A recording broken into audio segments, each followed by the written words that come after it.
Hello. Um, on my channel, I release a studio video each month, and I wouldn't say I'm struggling for topics. There's plenty to talk about with studio stuff and gear and synthesizers and so on.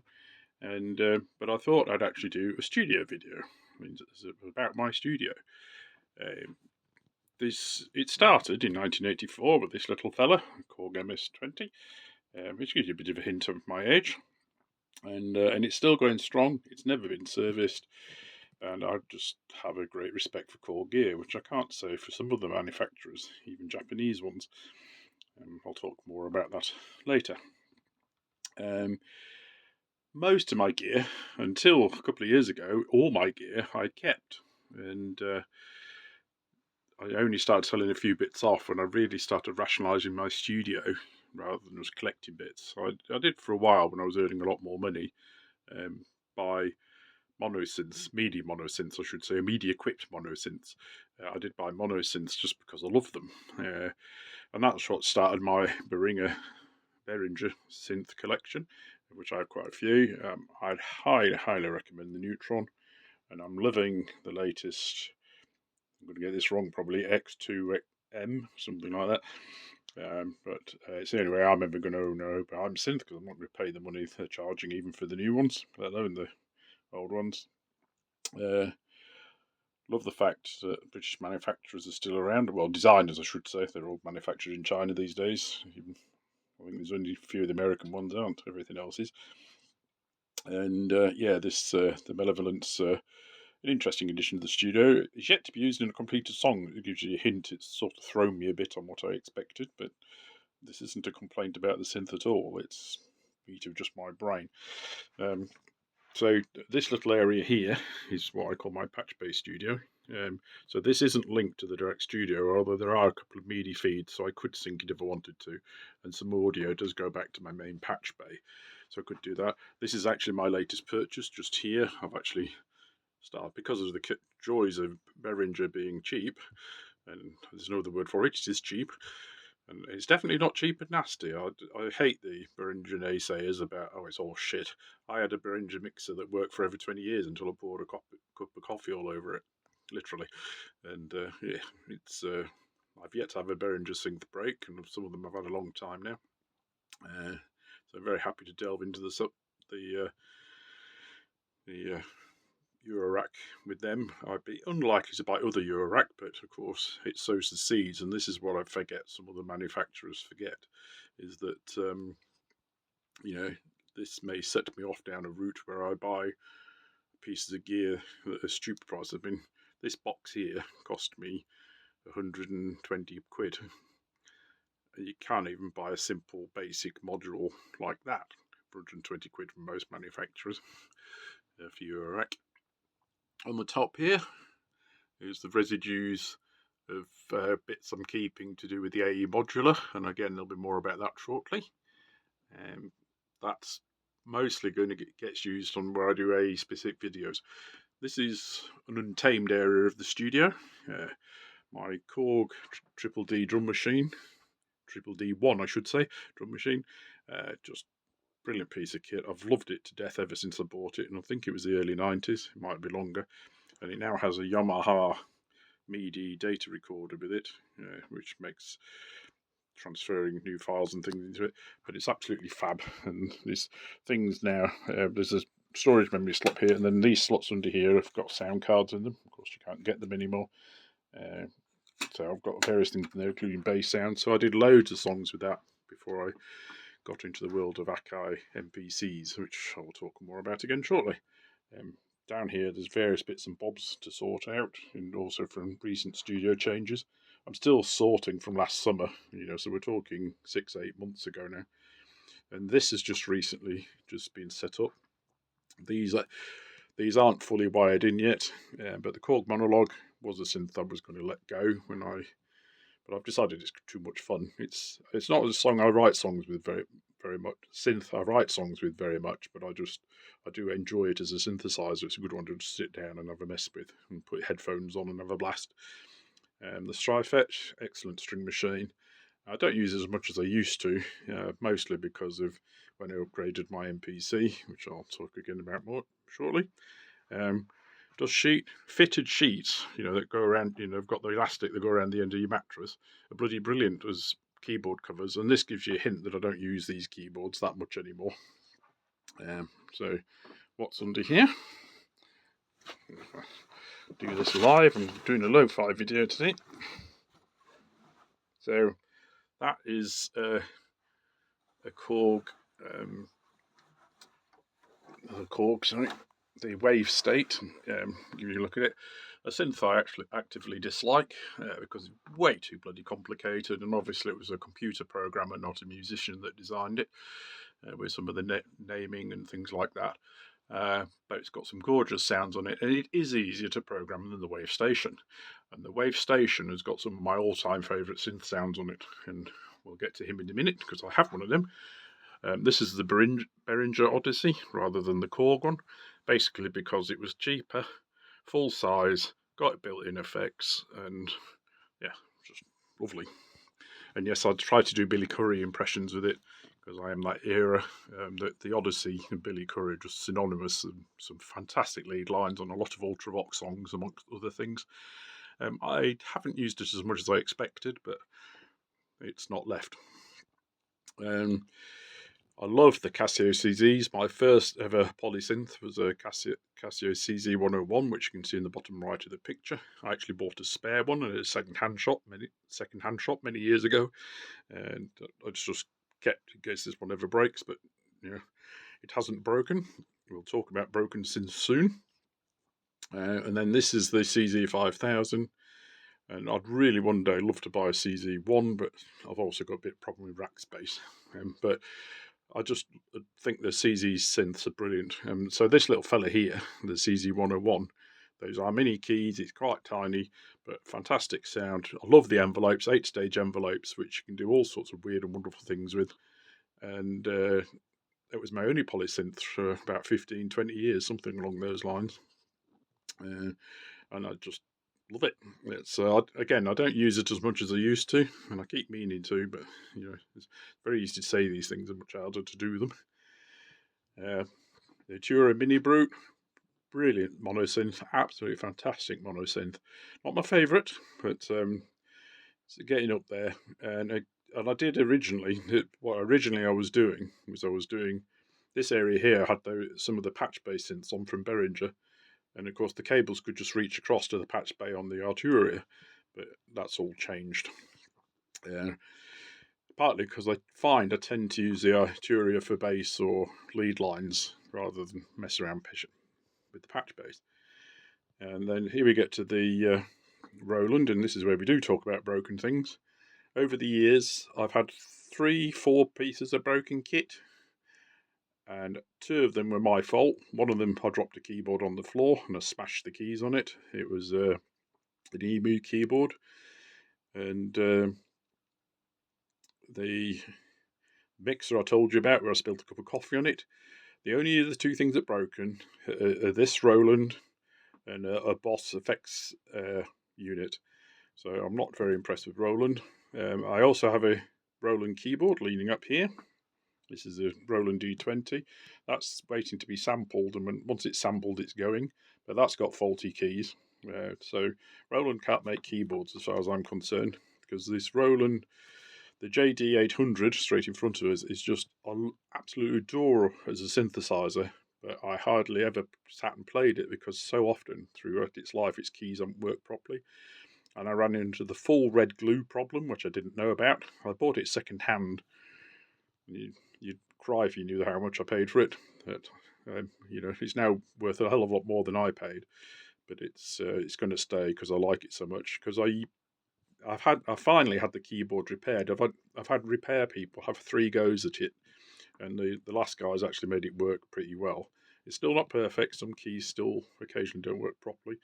But apparently what they used to do for a while, the repair guys, while they could get them, was they used to put brand new keyboards in them. But the right one hasn't been available for a while. So, but the guy, it wasn't very much money, and he cleaned it out and cleaned the red goop out as best he could, and it's usable. If I'm programming and want to check things, I can do that, but I don't play it. I wouldn't play it because I wouldn't trust it that far. So, but a synth that's not going to leave my collection because I actually use it quite a bit, and it's got some absolutely fabulous sounds in it. I love the way it works, the multi-timbrality. And this is a synth that is planned to be one of my synthesizer chat videos one day, but I've got to fish it out of there. I can't video it while it's in there. Not very easily anyway. And then that's the Wave Station. The Wave Station I bought second hand a long time ago now. I wouldn't like to guess when it was, but it's a long time ago. And I wouldn't say it was cheap, but it was cheap enough. And and I really liked the idea of what it could do. But then I discovered I absolutely hate menu diving. I think it was my first sort of menu-driven synth, and it's horrible. I hate it with a passion.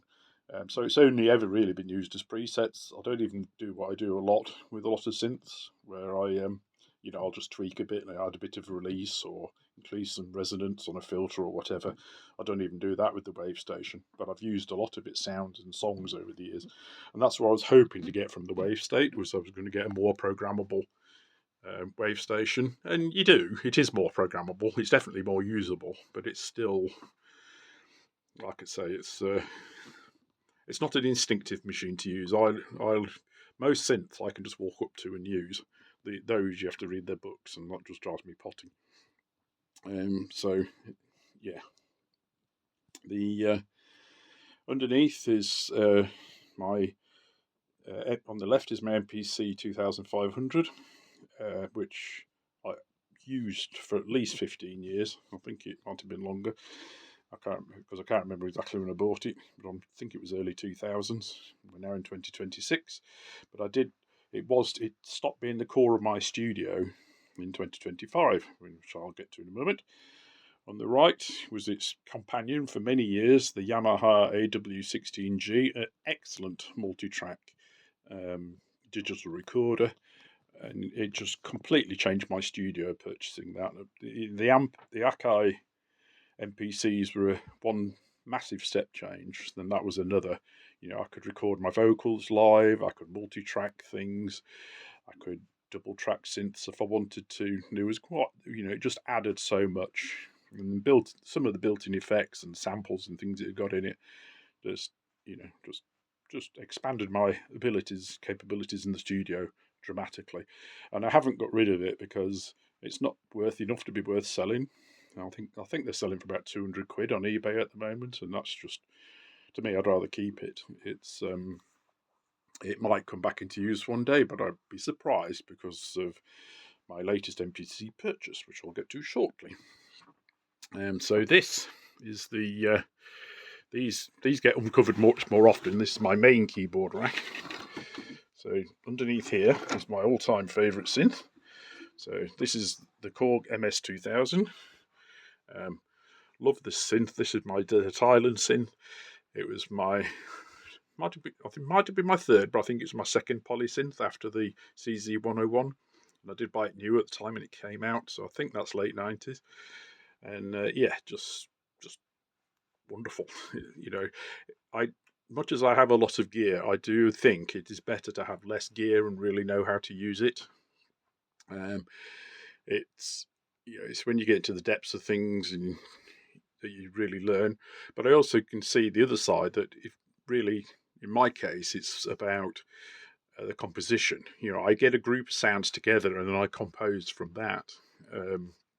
That's very much how my projects tend to start. I get a sound that interests me, and then, I write a rhythm by accident that I really like, and I have to do something with it. And but the MS2000 is one of the synths. I know its little quirks and details in great detail, whereas most synths I tend to just not wing it, but I know enough that I can do what I need to do with them. So here we get to my favourite monosynth. This is the Bass Station 2 from Novation, another British design company. I think they did used to manufacture here, but I think it's all Chinese now. And I just can't compliment this synth enough. They do confuse the issue with having different firmware updates, and you can load new sound banks into it and stuff. And I have to say, it was the first time I ran into that. I'm of the older generation that's used to, when you buy a piece of kit, that's it, that's what it does, and nothing changes. And the base station was the first one I ran into where things could change. It was threw me a bit, and I have to say, when I'd put the updated firmware in, I didn't like it as much because it complicated things and added, you'd have to remember, that press another shift key or whatever, another button to make it do something else, and what it said on the panel wasn't quite what it was doing necessarily. So I almost wish I could change back to the original firmware, but only slightly. It's I still think it's an excellent synthesizer. And I liked it so much that when I came to buying another polysynth a few years later, this little fellow joined the family. This is probably the best polysynth I bought in the 21st century, I'd say. And yeah, I just think it's a superb piece of kit. It's the Ultra Nova, and I think it's actually easier to program than a lot of synths that have got a knobber function, because there's still menu diving things. Everything comes up on this screen. It's deliberate. It's not turned on purpose, because there is a video about the Ultra Nova if you want to watch it. I've never ever used the vocoder, but the microphone stays there because one day you never know, I might. But yeah, all this parameters come up on the screen. You can move very quickly between them. Very easy to move between the pages to get the different things. So if you want the arpeggiator or whatever, and I just find, and it's a synth I get around very, very quickly, even if I haven't used it for a few months. I just think it's a superb synth.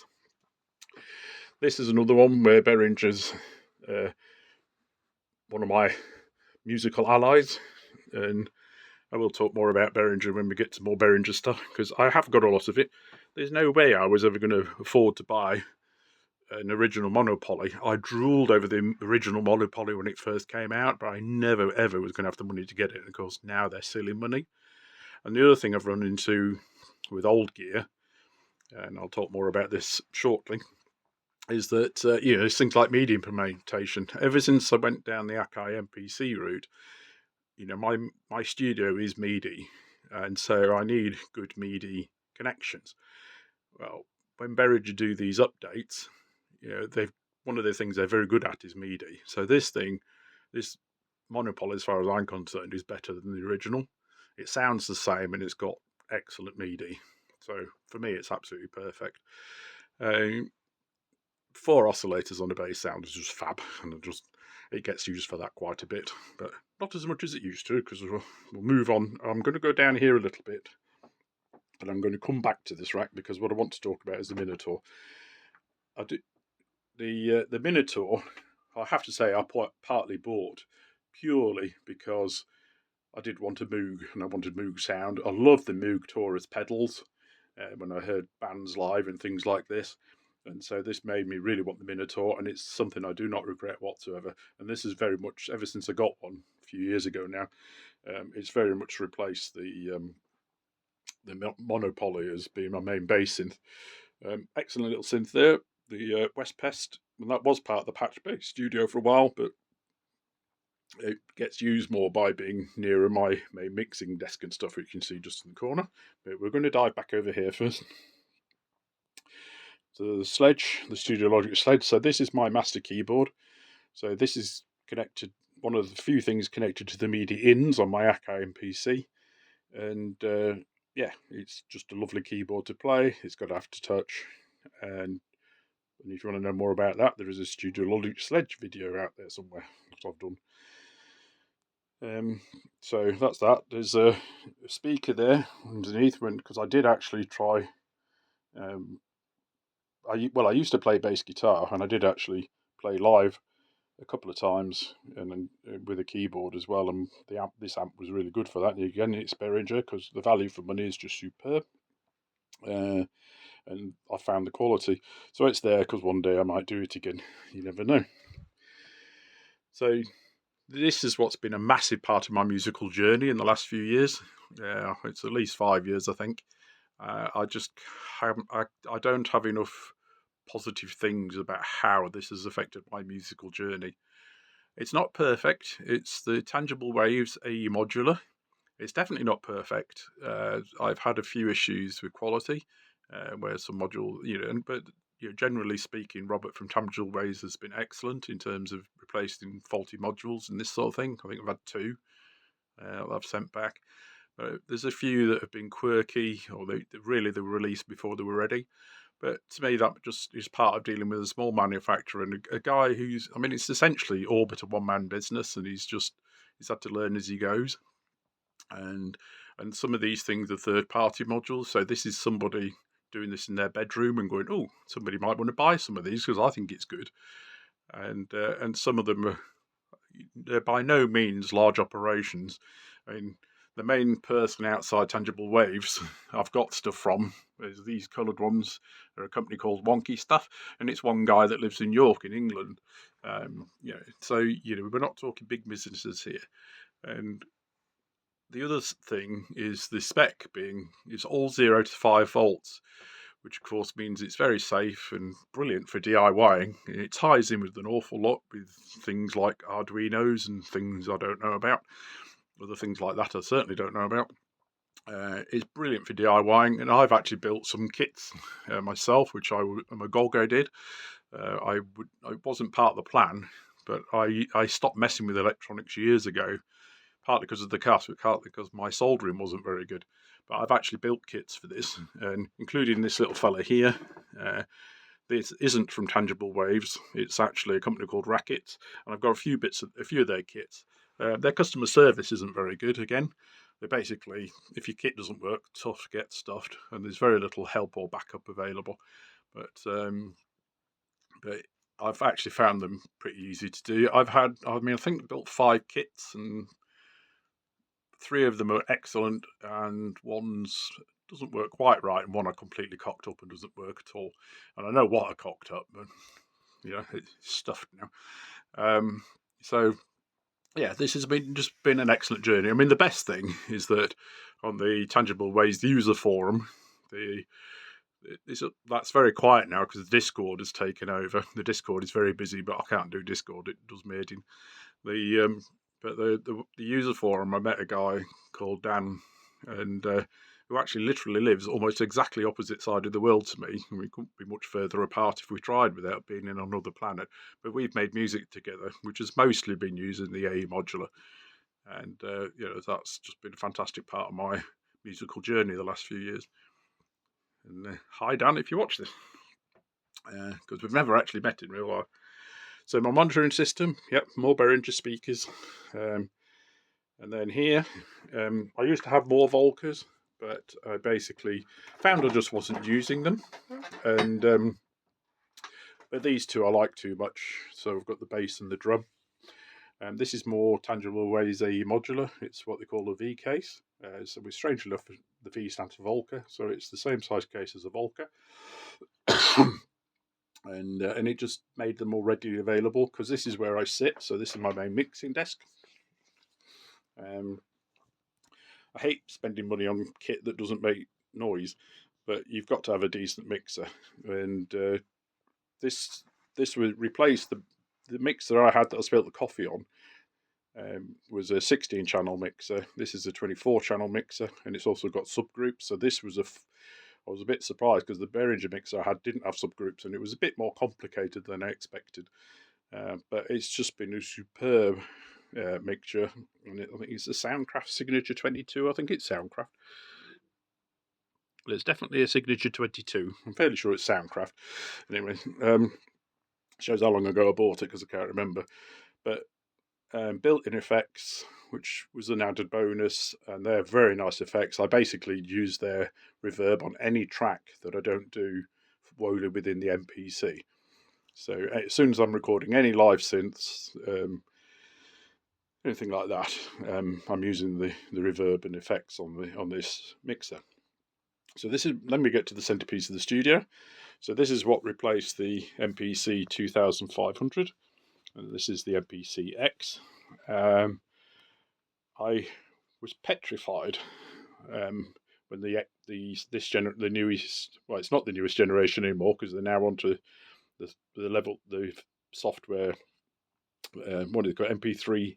MPC3 software. But before that, I was so concerned about the cost because the MPC 2500 was by far the most expensive piece of gear I'd ever bought. It cost me just over £1,000 in the early 2000s, might have even been late 90s, but I think it was the early 2000s. And this was good. When I bought this, I paid just under £1,400. The AE modular actually works out to be more money, but as a single piece of gear bought in one go, this is the most expensive piece of gear I've bought, and I didn't want to buy that. I wasn't going to spend that much money without knowing I liked the software, because it was such a change from the 2500. So I bought an MPC-1, and to say I fell in love is a bit of an understatement. I absolutely adore the MPC-1. Brilliant little piece of kit. Not much of a learning curve if you've come from other older MPCs. The sampling and the touchscreen and everything was wonderful, so it gave me the confidence about 18 months later to buy one of these. And I keep the MPC-1 to take on holidays, vacations for Americans, and things like that. And it sits by my sofa, or sits in the living room, so I can just have a tinkle if I want to. And there's quite a few projects I've started in the MPC-1 and brought through into the main studio. And I've done a few videos about MPCs, including a lot of instructional videos aimed at beginners. But obviously that's all the MPC2 software. And they, like I say, the Akai themselves have moved on to 3, but I did try updating on the 1 just to try it, but there was just a learning curve I wasn't willing to do. I wasn't going to gain enough for the learning curve, so I've got the 2 software on both machines. I switched the MPC-1 back again, but yes, to say I love MPCs is a bit of an understatement. Because I don't think I said, when the MPC 2500 actually replaced my MPC 2000 XL, which again I still have because it's got too many songs in it. And of course, the legacy of an electronic musician is you've got incompatible data things, and I'm gradually transferring songs from the Korg drum machine and from the MPC 2000 XL into the newer gear. And I've actually done a couple of songs that were started on the MPC 2500 onto the X, and they completed them. So quite pleased.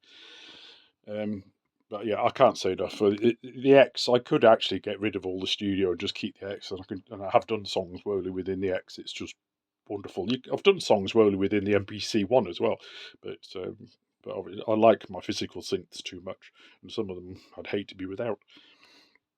But it was what started off the purge of the gear I was never going to use again. So the Electrics Mofex, absolutely fab effects box. It can do tempo sync, which of course now is common, but it wasn't then. And it's got to be, I'm sure I bought it in the 90s. I'm pretty sure it was the late 90s. There's an EQ and noise gate, good standard studio stuff. And then we get to the 19-inch rack. I used to have more 19-inch rack, but I've got rid of some gear, and I was collecting a few effects range boxes for a while, especially because everybody was selling off, changing to computers and things. That a lot of the old effects boxes and things were so cheap, it was ridiculous. So I did quite well out of all that. Yeah. But this essentially now is a Behringer synthesizer rack. There's obviously an object section like the Waldorf Pulse there, but we'll come back to the Pro 1 in a minute, because that's a story I want to tell you. There's my main studio patch bay. So I've got some feeds coming in from all over the place, and every synth that I've done is wired back to this patch bay. And then the effects boxes, and then we get to these boxes. The silver one I bought, I'm pretty sure it was the early 90s, and it just expanded my sonic palette so much and gave me capabilities. So I got this. It can't have been long after I got the MPC 2000 XL, and it's just fabulous. And I still use it quite a bit now. I like it. The quality of its sounds. I love It's ease of use. You can do adjustments. So if you do need to adjust the sound for whatever reason, you can. There are some adjustments available. And the menu diving is pretty straightforward. It all comes up on the screen. So very, very easy to do. It's 16 track multi-timbral. So if you want to use channel 5 of your media out for this, you can. You just go to the 5th synthesizer, if you like, in the list, and it's brilliant. And one day I will do a video more in detail about these. But again, when people were selling these all off and they were silly prices, I bought these two for, I think I bought both of them for under £100 together. They were one lot, so they were like £50 each. These two, but they're a more previous generation. This one I think I paid a little bit more for, but still, it was one I wanted because it's got different software in. It's got tempo link things, and there's quite a few interesting sounds in there. I haven't used it in many songs because I've been too distracted with other stuff. But I wanted the tempo syncing sounds it's got. But again, this is some things I can do inside the MPC X-Ray quite easily now. This thing here I bought more as a collector. I've never used it in a song, but it's never going to get sold either. I mean, I'd really like one day to have all the emus, all these boxes, but it's probably never going to happen because I'm not going to spend the money on gear I don't make music with now. But these are all effects boxes down here that I still use. The V amp, another Behringer box, brilliant piece of kit that is, and I keep. Well, I did use it with the bass guitar, but I'd also use it for bass on synths. It's brilliant. You can even use it on lead lines, but I have used it on bass synths just to add a bit of oomph to it, or change the tone, the sound, whatever. And then the other effects boxes, generally speaking, I've just got them cheap somewhere. I mean, I bought these two together, these two here, and they were. I was in a shop somewhere that was getting rid of them, and they were second hand, and I think I paid like £75 for the two of them. It was just silly. But having said that, again, ever since I think this one I bought before I'd got the new mixer with the effects built in, and I used to use the reverb in this quite a lot, but I don't anymore ever since that. But yeah, but ones I still use, which is why they're still here. Like I say, they don't get used a lot. But coming back up here, the important thing here, the headphones are there. So again, I can just, if ever there's a problem where the noise isn't coming out when I'm expecting it out of the main studio monitors, I can check that the sound's there at source very quickly and easily. So it's mostly there for fault finding. It's usually my fault that I've plugged into the wrong, I've plugged in the wrong place on the patch bay. But every now and again, a lead's broken or something's happened. But like I say, usually I've just used the wrong bit of the patch bay. So yeah, the bit I wanted to come back to, and why I've got so many Behringer synths. So I had a Sequential Circuits Pro 1, which again I won't tell you how much I paid for it because you'd cry. Because it was, I think it was the late 80s, might be in the early 90s, but I think it was the late 80s.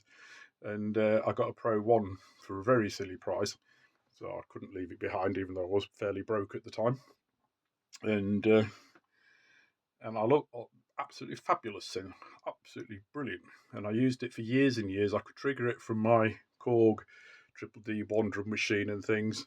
So when I went to the MPC, I bought a MIDI CV interface for it. I hated it with a passion. It was a pain in the ass. It was really a problem to make work.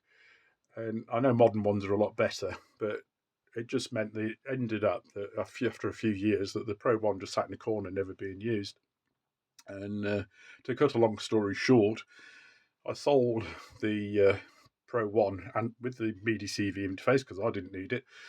And when this came out, basically, and I bought one of these, went on holiday with my wife and bought another piece of gear as well with the money I made from the selling the Pro 1. So even though the buyer was a bit of an arse, this was on eBay in the UK, and he wanted a refund for something that was quite clear in the thing, and I said, well, we agreed on £50. So I was quite happy to give him £50 back because I'd made so much money. I mean, the £50 back was almost as much as I paid for the thing in the first place. So, it was just, it was a no-brainer as far as I was concerned, just to keep everything going and calm and everything. And yeah, and then this little fella just joined the music, and it's actually what sold me on buying Behringer. Well, they call them Euro accents, but I call them 19-inch rack synths because you put ears on them and they fit in your 19-inch racks. But of course, Euro rack was originally designed to fit into 19-inch racks. So, yeah. So, and this little fellow appeared on lots of songs when I was writing. Whenever it first came out, can't remember now. It must be about 10 years ago or so. And so impressed with it, and so I started buying more of these Behringer clones. That's a nice word for them. But I always figure they must be legal, because otherwise, some of the firms that have gone, you're never going to get an original Octave Cat anyway, or an original Wasp, and nobody's making them, so why can't they clone them? But when they're doing clones of Korgs and things, Korg are big enough to sue them, and they're doing clones of Roland. So I figured they must be doing is legal.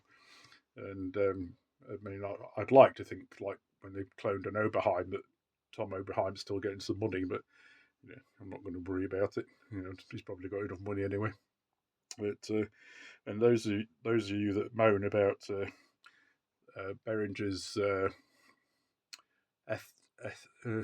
ethics, yes, that's the word I want. Yes, ethics. The first thing I'd say, I'd look at your clothing. 90% of the world's clothing's made in basically almost slave conditions in the third world somewhere. I think that's a bit more important than where a few synthesizers are made. Right, all right. Moving on.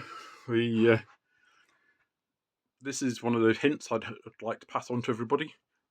These here are actually, any tub will do. These are actually my wife's. It's not makeup, but cream she puts on her face and various bits, and they're so all you do, cut the screws straight into the wall. Obviously, you've got to draw plug it if you're going into a brick wall. I've got a wood wall here because this is a wall I put in actually to deaden the sound. They're brilliant because, of course, they stop you kinking the cables, and so absolutely fantastic. Done that for quite a few years now because I did it in the old studio as well. This studio is about 4 years old now. I had no studio at all for 2 or 3 years because we were moving, and then I've got to I've got to reset this up, and then it was all set up, and then I decided to buy the MPCX and maybe just reevaluate everything, and so everything went topsy-turvy, and I'm still sorting out. So, but yeah, good cable racks are highly valuable, which I'm just quickly showing you this one. Very handy. This is all my cables that have got mini jacks on one end and 1/4-inch jacks on the other. I think was it 6.35 millimeters to non-metric or to metric people. So all of those are my converters, and that nicely brings us back to where we started. With where it all started, and hope you thought it was interesting. If you have any questions, please pop them in the comments. Thanks very much. Bye.